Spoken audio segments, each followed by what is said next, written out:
Good day, everyone. Welcome back. Pastor Loranda LeDrew here. First, I want to tell you the gospel can be found in 1 Corinthians chapter 15, verses 1 to 4. Well, I have some updates here, guys, to report on. I have reported on this in early January about the Saudi Arabia announcing the collapse of the petrodollar.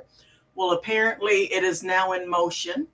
Brandon Smith of the Expo states that the globalists has specifically outlined the need to dismantle the U.S. currency as well as decline in the American economy in order to make a way for the central bank digital currencies, which we've been hearing a lot of over the last couple of years. And this new global currency system, which is controlled by the IMF. He said that he warned about this a few years ago, and that his position has always been the same, that the derailment of the dollar would likely start with the end of the Petro status. For decades, the Saudi kings maintained political balance, carefully chosen their successors. Positions such as defense minister, the interior minister, and the head of the National Guard. Well, today, Mohammed bin Salman controls all three positions: foreign policy, defense matters, oil, and economy decisions. And the social challenges are now all in the hands of one man who openly supports the vision for the 2030 agenda. A plan for the dismantle of fossil fuel based energy and the implementation of carbon control. So yes, folks, that's right. The head of the Saudi Arabia is backing up the end of the oil-based energy, which includes the end of the dollar as the petrol currency. He says that the Saudis are being given access to ESG-like funding as well as access to AI advancements and the so-called digital economy. There is talks of AI development to cure numerous health problems and extend lifespan. And of course, you get those people, the evil, of course, wants to live longer, right? With those kinds of promises, he says that it's not surprising that the Saudi elites would be willing to dump the dollar and even their oil, and that the threat of the petro status would ultimately be spurred on by a proxy war between the East and the West. And we see that.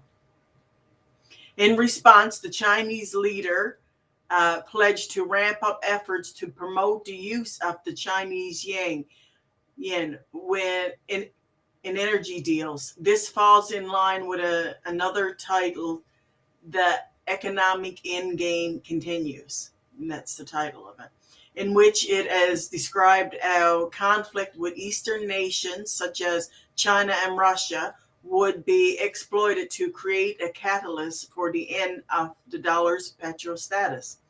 The consequences of the loss of reserve status will be devastating to the U.S. economy.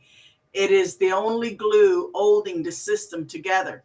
If the dollar is no longer the primary international trade mechanism, the trillions upon trillions of dollars the U.S. Feds has created from thin air over the years will all come flooding back to the U.S. through various avenues, and hyperinflation will be the result.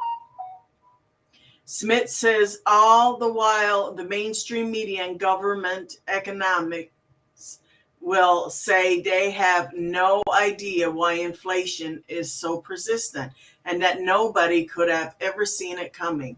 Some of us saw it coming, but only because we accept the reality that the dollar's days are numbered. And there comes the Great Reset. You'll find that article on the expos.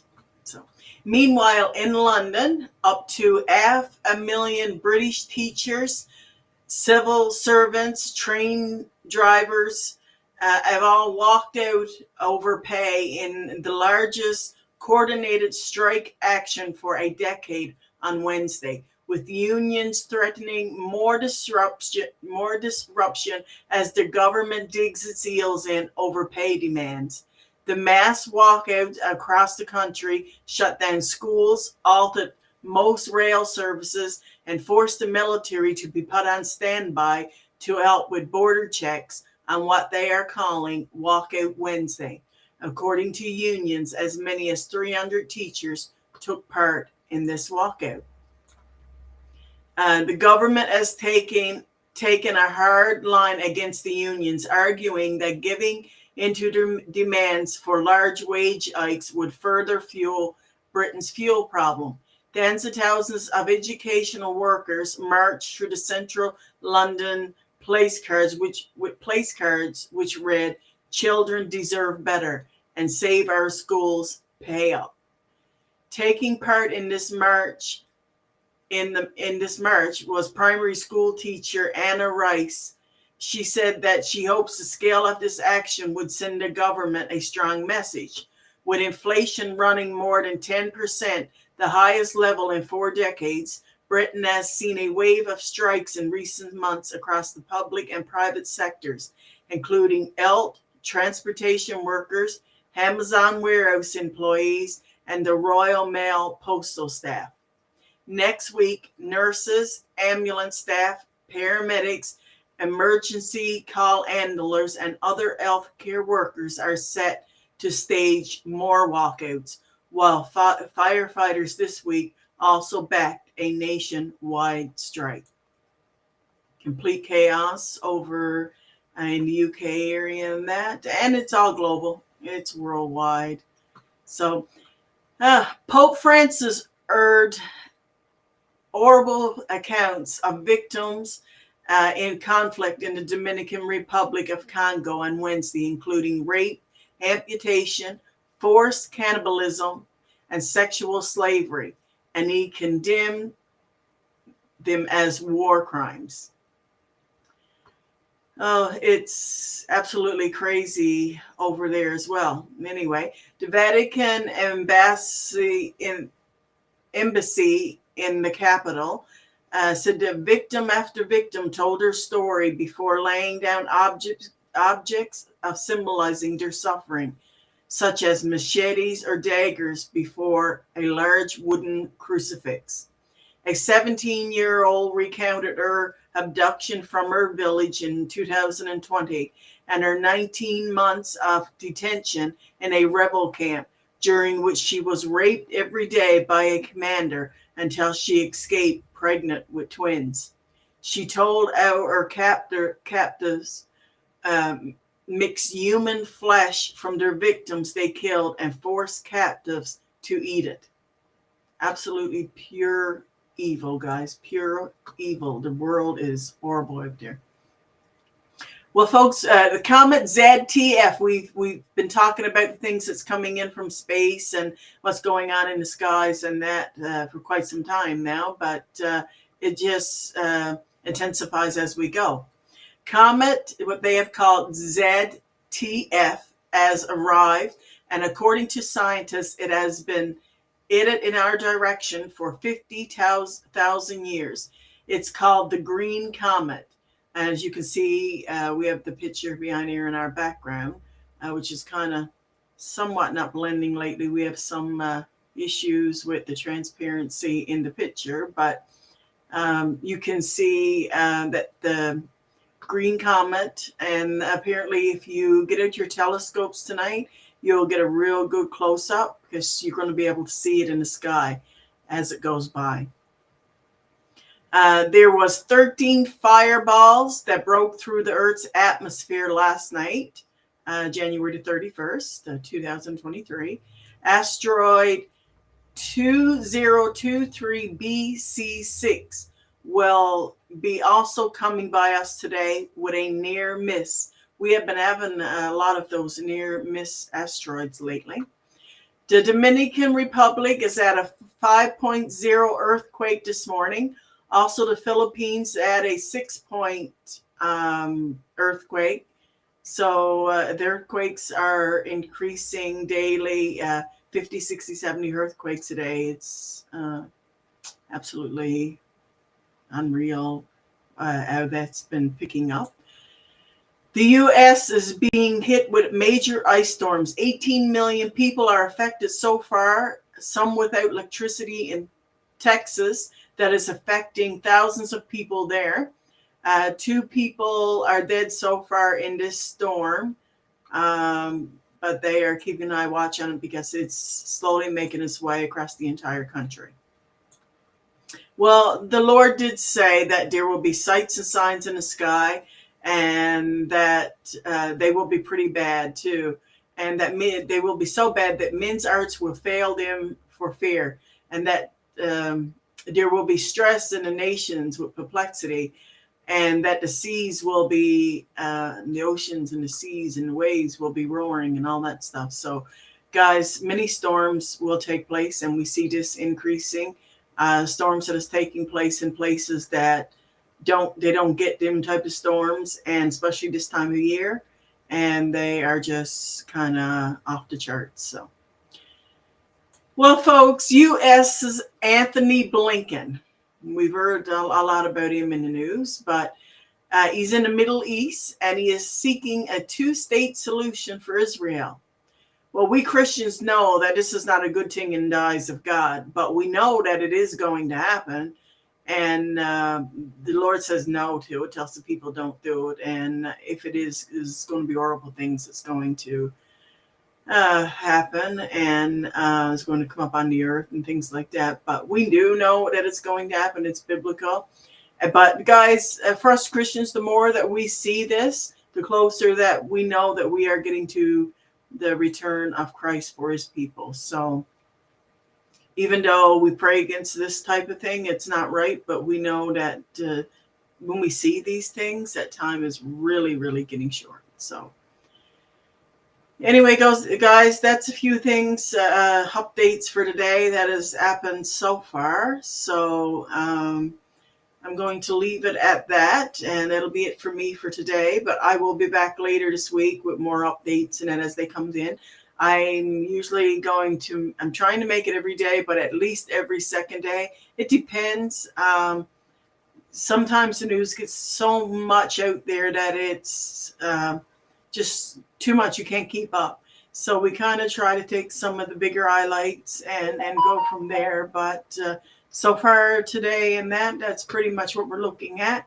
It's the sights in the skies, and we know that war and everything is still increasing over in the Middle East, and that ain't going to get any better. And we know that's just going to get worse over time. And again, like we said before, it's going to hit straight to Israel. We know of the Ezekiel 38 war that's coming.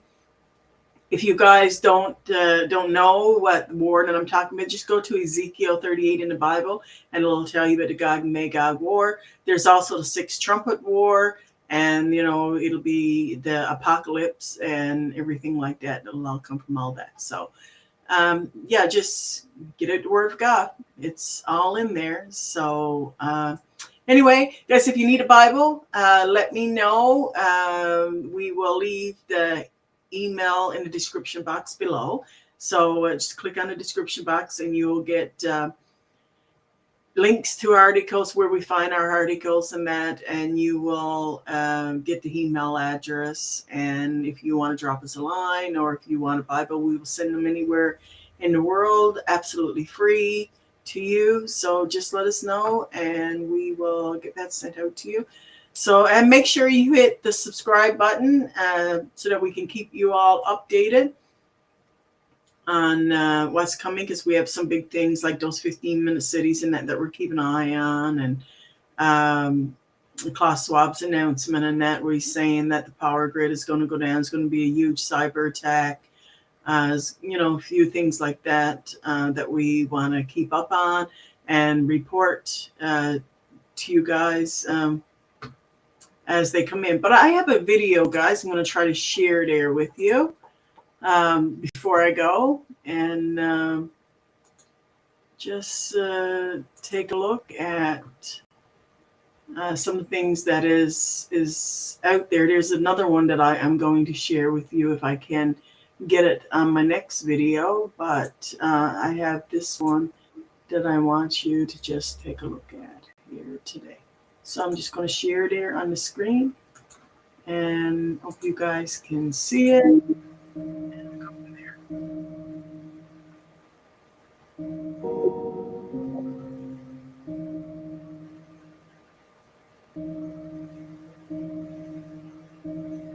The worldwide campaign to vaccinate every man, woman and child is headed straight for your dinner plate. A team of scientists from the University of California, Riverside, are researching ways to turn your groceries into mRNA vaccines. These researchers seek to spread coronavirus spike proteins throughout the food chain to overcome the world population's vaccine reluctance. This experiment could lead to a new vaccine paradigm in which Big Pharma has complete control over the food supply. Could this be why Bill Gates, a major investor in both genetically modified crops and in vaccines, is buying up farmland across the United States? During the COVID-19 pandemic and under the media's radar, Bill Gates became the owner of the majority of farmland in the United States. Will the food supply be used to test vaccines? Using a grant from the National Science Foundation, experiments on lettuce and spinach plants have already begun, with the intention to develop a new species of greens that can vaccinate people more often, and in a less invasive manner. The researchers at University of California are devising a method to determine the correct spike protein dose per plant, while demonstrating that the plant can copy enough mRNA to outperform our present vaccine supply. The project involves splicing mRNA gene modifiers into lettuce leaves, which upon consumption deliver those chemicals to human cells much like an injection. Dr. Juan Pablo Giraldo, lead researcher and associate professor in UCR's Department of Botany and Plant Sciences says, "We are testing this approach with spinach and lettuce and have long-term goals of people growing it in their own gardens. Ideally, a single plant would produce enough mRNA to vaccinate a single person. Farmers could also eventually grow entire fields of it." In a plant's cells, the sun's energy is converted into sugar via chloroplast. Scientists want to interfere with this natural process and instruct the plant cells to also generate spike proteins and other foreign molecules so that they can be introduced as vaccines into humans through the food supply. A new paradigm of food-based vaccines. At University of California, San Diego, Dr. Nicole Steinmetz has already developed nanotechnologies that can deliver genetic material to the chloroplast of plants. Steinmetz tinkers with plant virus nanoparticles and repurposes them to deliver foreign genes into the plant's cells. This is not the only edible vaccine experiment currently underway. Scientists from the University of Ottawa have been working on an edible vaccine for coronaviruses for over a year. The Ottawa Hospital is already testing the first prototype. This edible vaccine expresses viral antigens inside the lettuce and spinach plants. Their goal is to deliver the spike proteins to the human body, without altering the protein synthesis of human cells. If this research effort can demonstrate the delivery of spike proteins throughout the food supply, the current vaccine supply could be scrapped in favor of a new paradigm of food-based vaccination. They will get vaccinated without even knowing it. This experiment could forever alter the food supply, turning healthy, healing foods into bio-warfare playgrounds that globalists can use to exploit the human race. COVID vaccines in your food. You won't know you're eating medicine, or bioweapons. As required by government, the anti-vaxxers will never know what hit them.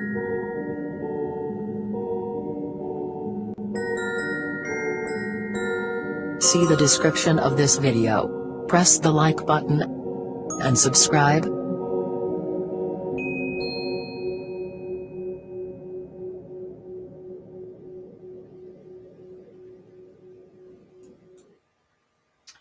So yeah, we see we'll leave that at there, and you can draw your own conclusions. So anyway, guys, that's it for me for today. And take care, everyone out there. Be careful. Bless all your food before you eat it. You never know. Anyway, take care, guys. God bless.